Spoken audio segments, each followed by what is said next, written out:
Hello everyone, my name is Lowko and welcome to some more Zerg vs Zerg in StarCraft 2 Heart of the Swarm. However, as you might have noticed by the title of this video, this game actually felt so much like Wings of Liberty, okay? For anyone who wasn't around back in the Wings of Liberty days, Zerg vs Zerg basically was all about one base all-ins and link banelings. That is basically where Zerg vs Zerg ended. Later on in the expansion or in the very first part of the game, you would see some Roach play, you would see some Muta play as well. But definitely in the beginning of StarCraft 2, you would see mainly Zerglings and banelings. Now obviously the new map pool is live right now, as you might have noticed. There's a completely new map pool, and one of the maps that is in there is Xel'Naga Caverns. Now Xel'Naga Caverns is one of the more popular maps in Wings of Liberty, but in Heart of the Swarm, honestly, it is kind of terrible, not gonna lie. It's a very difficult map to play, but you do get some very fun games on it.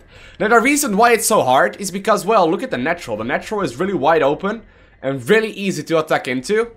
And the third, well, this is a third you can take right here, and there's another third you can take right here, but the thirds are both being blocked by rocks.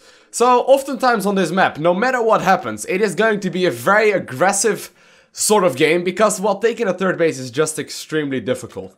Now my opponent at the same time, as you might have already noticed by the production tab, is going for a really old school build order as well. He is going for the most standard build that you would see in Wings of Liberty, which is a 14 gas into a 14 spawning pool. Meanwhile, on my side of the map, however, I do decide to go for a hatchery first. Now I played this game and I figured I should really be shying this one, because there must be a lot of you out there that have never even played Wings of Liberty before. I'm actually very curious, guys. Can you guys post in the comment section when you started playing StarCraft 2? Did you start playing in Wings of Liberty, or did you start playing in like Heart of the Swarm, or did you like start in the beta of Wings of Liberty or whatever? Personally, I started playing as soon as I got beta access to Wings of Liberty, which is, I think, like 4.5 years ago or something ridiculous like that. So let me know in the comment section so I have a better idea of when you guys started playing. Anyways, this is a game that is very typical of how your early games in StarCraft 2 would go when the game first came out. Now obviously the reason why this was so popular back in the day, and we're gonna, by the way, play Link Baneling versus Link Baneling, but why this used to be so popular is simply because Banelings hard counter Zerglings as hard as they do, right? And people didn't really have a good way yet to really switch into Roaches or into Mutalisk, because the maps were really wide open. Now Xel'Naga Caverns is still very wide open, and you can't just wall off with 2 Evo Chambers and a Roach Warren and 2 Queens, right? You just cannot do that. So right here I noticed my opponent went for a very late expansion. I noticed the time only as hatchery, and I know for a fact right now that my opponent indeed went for that 14-14, and I am already thinking, okay, this is weird. I haven't played versus anyone that does 14-14, so 14 gas, 14 spawning pool, in a long time. Now the strength of 14 gas, 14 pool is that he can start his Zergling speed very early on in the game. So how I decide to respond is the old school style. I decide to make my hatchery first, but go for a spine crawler pretty much instantly.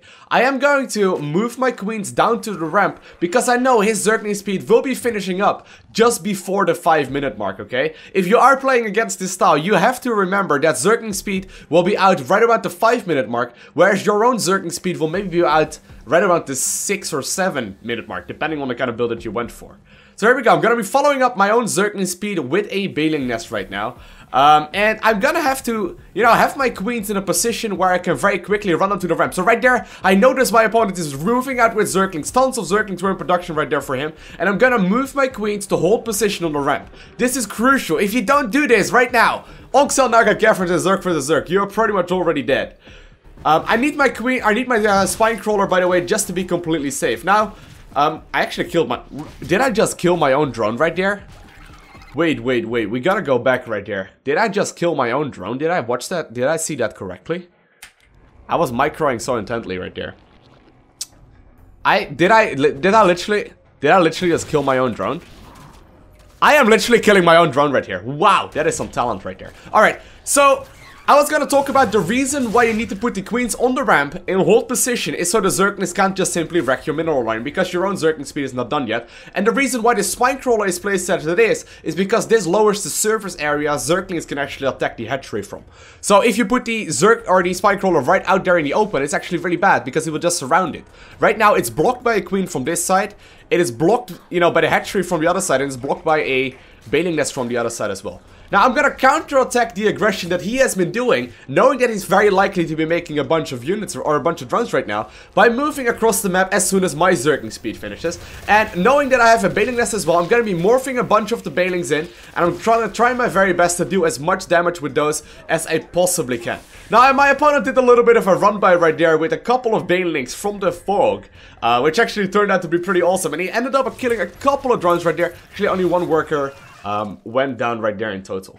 Now, I am producing non-stop units right now. At the very least, I should be. My opponent is doing the exact same thing, however. And we're gonna have a Zergling Bailing Micro Fest on Xelnaga Caverns, with none of us really having a potential of switching to a lair. Anything like that. We're gonna have to try and micro the best that I can. I'm gonna run my Zerglings up to the ramp, and I'm gonna use my Bailings in the natural to try and defend against all the things he has. Sadly, I don't get a detonation off on the drones in his natural. However, I did manage to bring the Spinecrawler to low health. I do decide to right-click on the Spinecrawler, surround the Queen, and try and go for as much damage as possible, knowing that he is counter-attacking at the same time and that there are a ton of Zerglings for him in production. However, more and more links for me in production at the same time as well. And I'm gonna try and pick off the Zerglings that are spawning in his natural with the links that are in his natural as well. And I do manage to clean them up for the most part right here.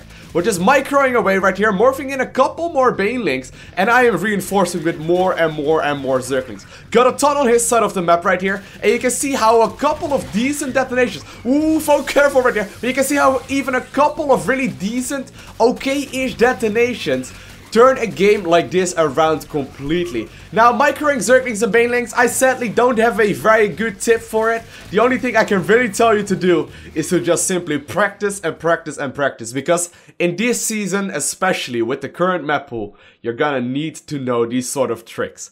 If you enjoyed this video, let me know right below in that like button by clicking that like button. If you didn't enjoy the video, hit that dislike button. But whatever you do, make sure to subscribe, because you will be the very first one to get a notification when I upload another video.